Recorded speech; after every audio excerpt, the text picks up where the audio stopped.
하나님 말씀은 신약 성경 354페이지, 신약 성경 354페이지, 히브리서 3장 7절부터 14절까지 봉독합니다. 그러므로 성령이 이르신 바와 같이 오늘 너희가 그의 음성을 듣거든 광야에서 시험하던 날에 거역하던 것 같이 너희 마음을 완고하게 하지 말라. 거기서 너희 열조가 나를 시험하여 증험하고 40년 동안 나의 행사를 보았느니라. 그러므로 내가 이 세대에 노하여 이르기를 그들이 항상 마음이 미혹되어 내 길을 알지 못하는도다 하였고, 내가 노하여 맹세한 바와 같이 그들은 내 안식에 들어오지 못하리라 하였느니라. 형제들아, 너희는 삼가 혹 너희 중에 누가 믿지 아니하는 악한 마음을 품고 살아계신 하나님에게서 멀어질까 조심할 것이요, 오직 오늘이라 일컫는 동안에 매일 피차 권면하여 너희 중에 누구든지 죄의 유혹으로 완고하게 되지 않도록 하라. 우리가 시작할 때 확신한 것을 끝까지 견고히 잡고 있으면 그리스도와 함께 참여한 자가 되리라. 우리가 가지고 귀히 여기는 성경이, 구약 성경은 39권으로 되어 있고 신약 성경은 27권으로 되어 있습니다. 그런데 지난 주일에 제가 구약 성경 36권이라고 실수의 말을 했습니다. 제가 목회에 오면서 가끔은 숫자에 대해서, 언어의 말에 대해서 실수할 때가 있는데 끝나고 나서 아차, 내가 실수했구나 하는 생각을 하면서 한 주간을 고민할 때가 참 많은데, 지난 주를 지나면서도 그 생각이, 그 실수가 제 기억에서 떠나지를 않았습니다. 제 실수를 사과드립니다. 분명 구약 성경은 39권으로 되어 있고 신약 성경은 27권으로 되어 있습니다.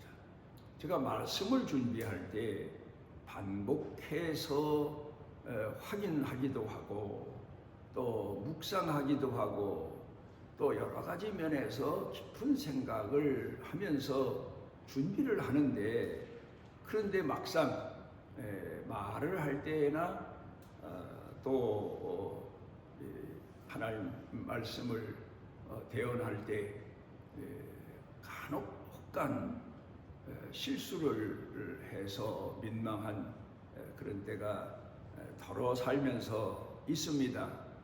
그건 제 불찰이죠.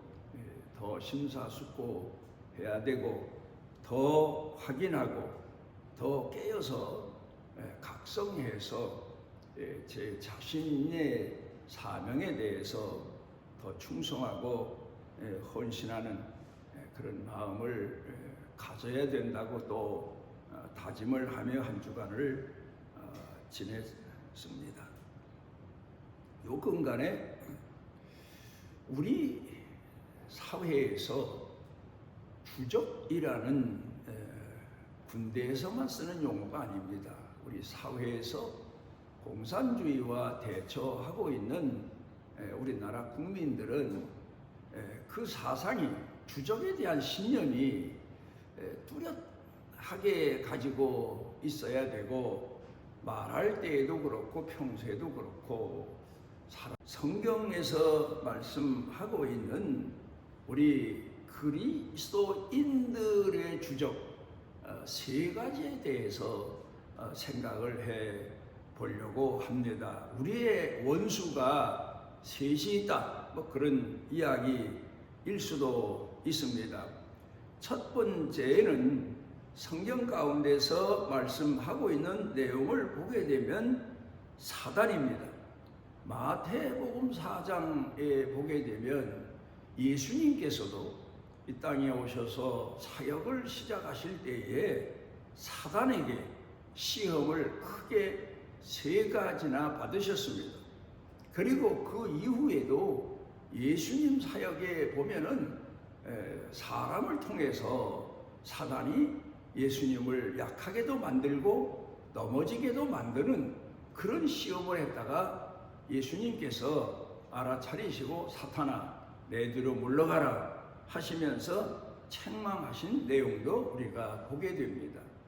그런데 우리 예수 믿는 사람들에게 사단은 끊임없이 우리를 시험하고 유혹하고 그리고 우리를 넘어지게 만들고 결국은 하나님 공경하는 신앙을 버리도록 오늘 성경 본문에서 말씀하고 있는 것처럼 완악한 인간이 되어버리도록 우리들을 미혹하고 넘어지게 할 때가 참 많습니다. 창세기의 3장에 보게 되면 아담도 하와도 결국 뱀을 통한 사단의 시험에 넘어가서 선악과를 따먹고 맙니다. 그래서 사단을 경계하는 것, 이단을 경계하는 것, 이단이 누굽니까? 사단의 아마 종사하는 사람들, 뭐 그렇게 말하겠지요. 이단들이 있습니다. 기독교를 가장한 이단들.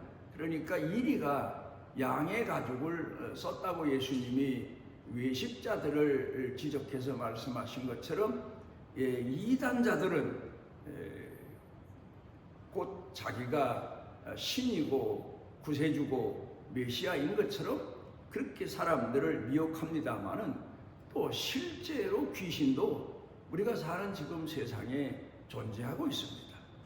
그러니까 그 사단이 우리 예수 믿는 사람들에게는 주적이다 이렇게 말할 수도 있겠죠. 우리가 늘 경계심을 가져야 된다 그런 얘기입니다. 그래서 이단도 경계하고 사단도 경계하고 말하자면 미신도 잡신도 우리가 경계하면서 살아가야 된다. 그래야 우리 신앙을 지킬 수 있고 하나님을 공경하는 믿음의 사람으로 온전한 삶을 살아갈 수 있다고 말할 수가 있겠습니다.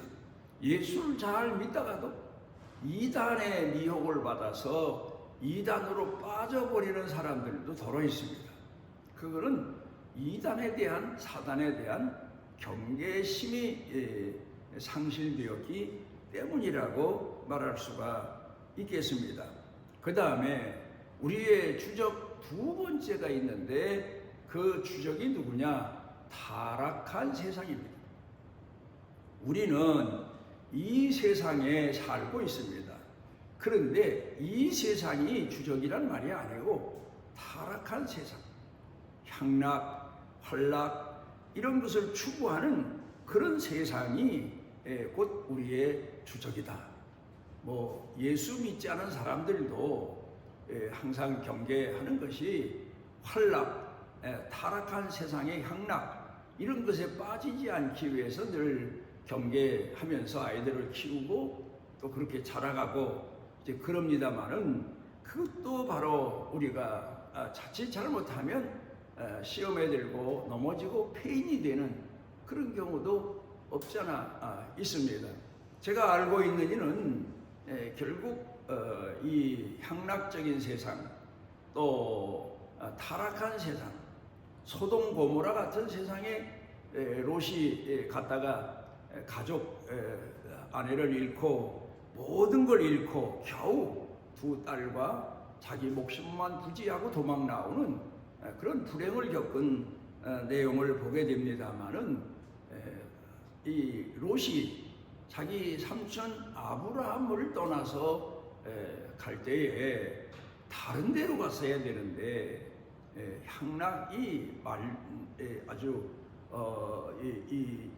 세상에 영향을 끼치는 그런 타락한 세상, 소돔과 고모라 성에 갔다가 하나님이 그 성을 심판하실 때 몸만 겨우 자기와 두 딸만 살아나오는 얘기가 구약 성경 가운데 나옵니다. 이런 타락한 세상. 그래서 우리가 사회에서도 보면 연예인 중에도 그렇고 또 유명한 사람 중에도 그렇고 사람들로부터 존경받고 인정받고 하던 사람이 그만 실수해서 뭐 노름에 빠져든다든가 아니면 뭐 술에 쩔어든다든가 마약에 빠진다든가 이런 타락한 세상에 대한 경계심을 상실해서 결국 폐인이 되는 그런 경우를 봅니다만은 우리 예수 믿는 사람도 똑같이 이 세상을 살면서 이런 데에 대한 경계심을 풀어서는 안 됩니다. 늘 경계심을 가지고 살아야 됩니다. 그런가 하면 세 번째 참 중요한 내용입니다. 성경은 주적이 사단이고 이단이고 타락한 세상인데 그런데 가장 무서운 주적 세 번째가 나 자신 속에 감추어져 있는 정욕이다. 그렇게 성경은 우리에게 경계하도록 가르쳐 교훈하고 있습니다. 우리는 보통 나 자신을 믿고 살아갑니다. 성실한 마음을 가지고 살아갑니다. 그런데 성경이 말씀하는 대로 우리 인간에게는 타락한 근성이 숨겨져 있어서 나도 모르게 생각 속에 마음 속에 사단이 들락거리는 것처럼 나를 넘어지게 하고 시험 들게 하고 그리고 범죄하게 하는 그런 길로 빠져 들어가는 바로 주적이 나를 망하게 하는 것이 곧 나 자신 속에 숨겨져 있는 정욕이다. 그렇게 말합니다. 누가복음 15장에 보게 되면 한 아버지에게 두 아들이 있는데 큰 아들은 억지로라도 마지 못해서라도 아버지 집에서 아버지를 공경하는데 둘째 아들은 아마도 세상 타락에 마음을 뺏긴 것 같아요. 향락의 마음을 뺏긴 것 같아요. 그래서 아버지한테 강압적으로 졸라서 자기에게 물려줄 유산을 미리 받아가지고 아버지를 떠나서 먼 나라에 가서 화랑방탕하다가 다 죽게 되었을 때 회개하는 마음으로 아버지에게 돌아오는 내용을 예수님께서 비유로 드셨는데 그 사람이 망하게 된 가장 무서운 숨겨져 있는 주적이 자기였다 하는 사실. 자기를 미혹하는 세상, 향락 이런 것도 있지만 그러나 그걸 거절하고 그걸 거부하고 그를 경계하며 살았어야 되는데 거기 빠져서 결국 다 망해서 죽게 되었을 때에 비로소 아버지 집으로 아버지에게 긍휼을 구하며 돌아온 것은 자기 자신에게 책임이 있었다는 사실을 성경은 말씀하고 있습니다. 디모데후서 4장 14절 가운데 보면 복음을 전하면서 하나님의 사도로 부르심을 받은 사도 바울이 목회할 때 참 많은 시험을 당했습니다. 사람들로부터 가까운 사람들로부터 멀리 있는 사람들로부터 알지도 못하는 사람들로부터 얼마나 많은 어려움을 겪었으면 디모데후서 4장 14절에 자기 아들 같은 그런 디모데에게 내가 구리장색 알렉산더라고 하는 사람에게 아주 큰 고통을 당했다. 너도 거기 가서 그 사람 보면 경계해라. 그런 얘기를 하고 있는 걸 봅니다. 사람에게 당한 얘기. 그런가 하면 고린도후서 11장에 보면 사도 바울이 다른 데서는 말하지 아니한 그가 지내오면서 수많은 사람들로부터 고초를 당하고 죽을 고비를 넘기고 했던 이야기를 기록하고 있습니다. 거기 보면 옥에 갇히기도 수도 없이 예수님 복음을 전한다는 죄가 아닌 죄가 돼서 갇히기도 했고 매도 수없이 맞았고, 그리고 유대인들에게는 40의 가만 하나 가만매, 40대의 이 매를 맞을 경우 거기서 그래도 긍휼을 베푼다는 의미에서 하나 가만매 39대를 맞았다. 죽을 뭐 거의 다 매 맞아 죽는 지경에 이르는 거죠. 그런 거 하면 태창에 3번 맞았고, 또 그런 거 하면은 그가 보면은 수많은 사람들로부터 얼마나 많은 고초를 겪었는지 모르고, 그런 곧 사도 바울이 전하는 복음을 막기 위해서 사도 바울을 그렇게 핍박했습니다. 그런 사람들에게 시달림을 받습니다. 그리고 고린도후서 11장 25절로 27절 가운데 보게 되면 그가 그 외에도 사람들에게만 당한 게 아니라 배 타고 가다가 또 어떤 때에는 먹을 음식이 없어서 줄이고 목마르고 죽을 지경에 이르고 이런 어려운 시련과 고초를 수도 없이 많이 겪었습니다. 리빙스톤이라고 하는 이는 사회적으로 우리나라 옛날 교과서에는 탐험가로 소개되어 있었는데, 사실은 영국에서 아프리카에 보낸 선교사입니다. 그런데 그가 얼마나 많은 고초를 그 아프리카 사람들 마을 원주민 찾아가서 복음을 전하기 위해서 또 그 정글을 헤치고 가다가 사자에게 물려서 팔도 불구가 되고 이런 어려운 고초를 당하고 돌아왔다는 내용을 어느 책에선가 봤습니다. 그런 것처럼 사도 바울도 복음 전하다가 바다에서 강에서 산에서 수도 없이 많은 고난과 고초를 겪었다.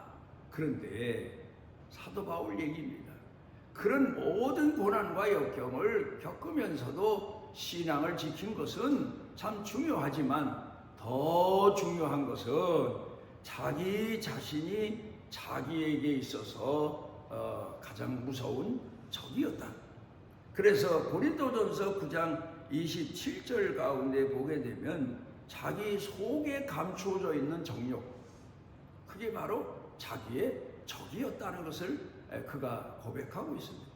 그러면서 그는 말하기를 나는 매일 내 자신을 쳐서 복종케 한다. 시험이 수도 없이 나를 괴롭히게 때가 있고, 나로 하여금 안일한 생각을 갖게 할 때도 있고, 타락한 세상에 물들는 그런 시험도 있을 수 있는데, 나는 나를 매일 쳐서 복종케 한다. 사람이 생각을 잘못하고 마음을 잘못 먹고 가슴을 두드리고 치고 머리통을 두드리고 그런 표현도 합니다마는 그 얘기가 아닙니다. 사도 바울이 말한 것은 자기를 자기 속에 감추어져 있는 정욕의 사람, 타락의 사람, 세속적인 사람, 이런 사람을 쳐서 복종케 했다. 무슨 얘기입니까? 우리 자신 속에 숨겨져 있는 욕망을 쳐서 복종케 하기 위해서는 최선의 방법이 하나님의 말씀을 보고 성령의 감동을 받고 기도하고 찬송하고 그러면서 나 자신을 이겨나가는, 영적인 사람이 승리하고 육적인 사람을 쳐서 복종케 하는 최선의 방법이다. 사도 바울이 우리에게 가르쳐준 내용입니다. 그런데 이 시험이라고 하는 것은 사람이 뛰어가다가 어느 함정에 벼랑간에 빠져서 죽음에 이르는 경우도 있겠지만, 그런데 허니문 계절이라고 하는 용어가 있습니다. 그 학술적인 용어를 보게 되면 사람이 중독에 빠지고 패망하게 되는 단계, 첫 번째로는 초기 단계를 마치 사춘기 때의 연애 단계처럼 그렇게 표현하고 있습니다. 아름다워 보입니다. 분명 죄고 타락한 것이고 나쁜 것이고 자기 망하는 길인 줄 알면서도 매력 있어 보입니다. 우아해 보입니다. 즐겁고 거기에 행복이 감추어져 있는 것 같습니다. 그래서 그런 마음을 가지고 거기 생각을 뺏기고 마음을 뺏기는 것이 곧 초기 단계다. 그렇게 말합니다. 그래서 우리는 성경에는 예수님께서 여자를 보고 명을 품는 자마다 마음에 이미 간음했다. 그러니까 마음의 초기 단계에서부터 자기 자신을 처서 복종케 하고 다스리지 않으면 나중에는 헤어나기 어렵다. 이제 그런 내용을 말씀하고 있습니다. 두 번째로는 발전기 단계입니다. 빠져드는 단계입니다. 행동에 옮기는 단계입니다. 그래서 우리가 예배 드릴 때 주님이 가르친 기도를 암송합니다마는 거기 보면 우리를 시험에 들지 말게 하옵시며 그런 내용이 나옵니다. 그거는 우리를 시험에 빠지지 말게 하옵시며 그렇게 우리가 해석할 수가 있겠습니다. 시험에 들고 시험에 빠지고 그러니까 발전기 단계 거기서 즐거움을 얻고 기쁨을 얻고 거기서 무의식 중에 행동이 지속되는 이제 그런 단계에 이르게 됩니다. 그래서 우리가 가장 경계해야 될 것이 우리 속에 감추어진 욕망인데 그 욕망을 다스리기 위해서 우리가 우리 자신을 늘 내가 지금 초기 단계의 시험을 당하고 있구나. 지금 내가 2단계의 시험을 당하고 있구나. 뭐 3단계의 시험을 당하는 정도면 자기 스스로가 어느 지경에 이른지를 판단하지 못하고 자기는 도저히 거기서 헤어날 수 없는 지경에 이르렀다는 사실을 생각하고 낙담하고 포기해버리는 그런 경우도 있죠.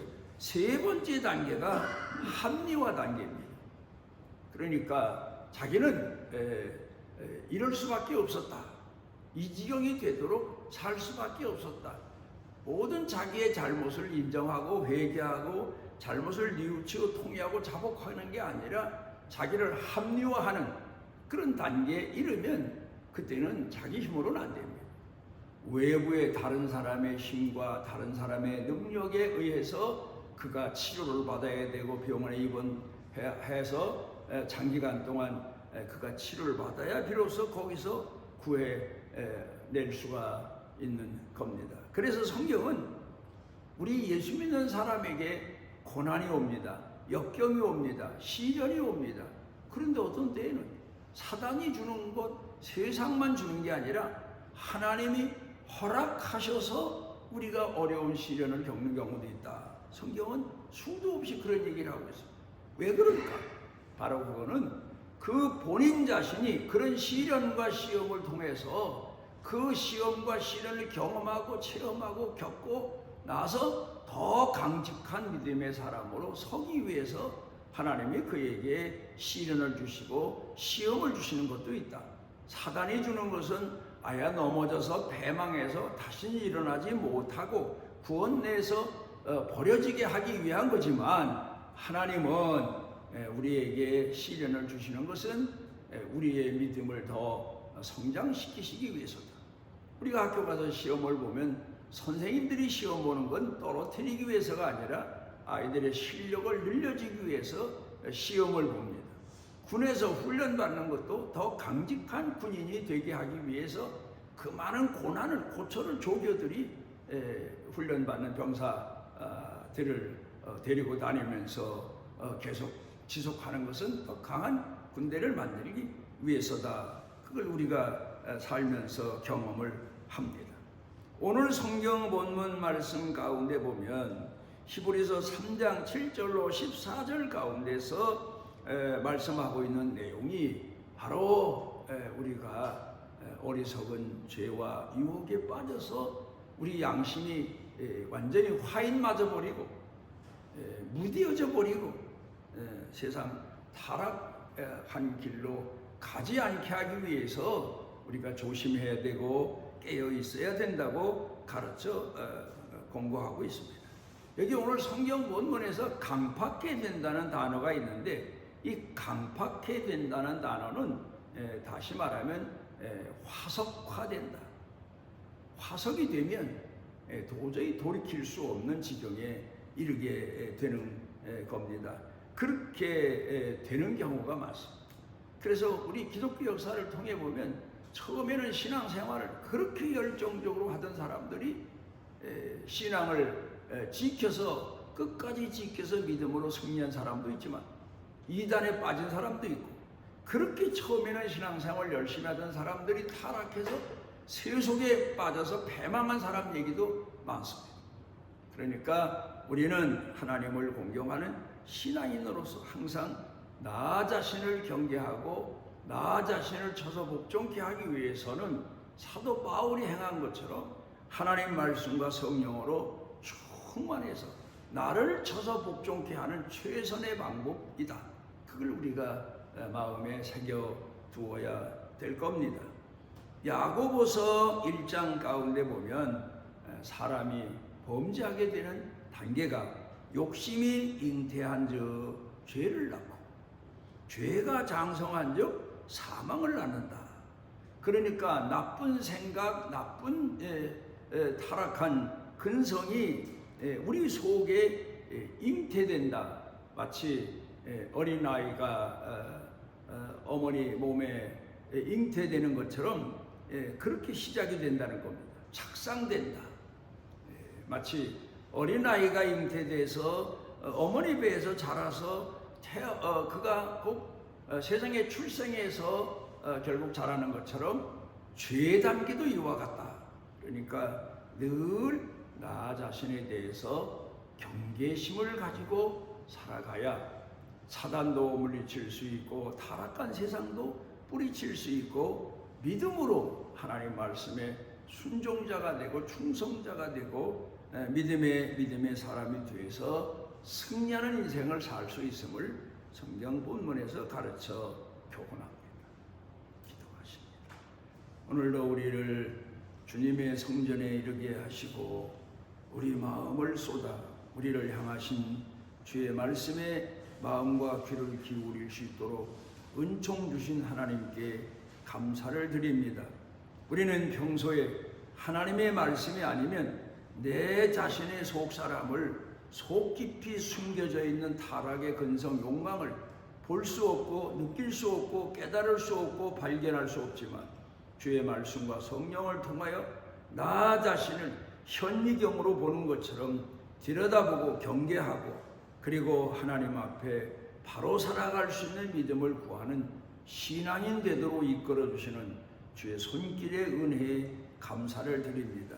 우리 자신이 지금까지도 충성스러운 믿음을 지키며 살아왔지만 앞으로도 이 믿음을 지키며 하나님의 사람으로 굳건히 서서 주의 영광을 위해서 하나님이 우리를 통하여 이루고자 하시는 빛이 되게 하시고 소금이 되게 하시고 그 모든 사명을 다하며 사는 축복의 은혜를 평생에 더하여 주옵소서. 예수님 이름으로 기도드리옵나이다. 이스라엘의 하나님 여호와께서 그 날개 아래 보호를 받으러 온 내게 온전한 상 주시기를 원하노라. 우리를 죄에서 구속하시고 우리를 생명의 길로 이끌어 인도하시는 우리 주 예수 그리스도의 무한하신 은혜와 우리의 타락함을 아시고 부패함을 아시면서도 택하여 품에 품으시고 실어버리지 아니하시고 용서하시고 씻어 성결케 하시고 영원한 길로 인도하도록 우리를 사랑하시는 아버지 하나님의 만극하신 사랑과 우리 속에 내재하셔서 깨닫게 하시고 감동케 하시고 치유해 주시고 힘을 주시고 일으켜 주시고 우리 자신을 돌아보게 하시는 성령님의 거룩하신 능력의 은총이 사랑하는 자녀들 머리 위에 영육간에 사는 생활, 일터, 경영 그리고 온 교회 중에 넘치고 넘치도록 함께 하시기를 축원하옵나이다.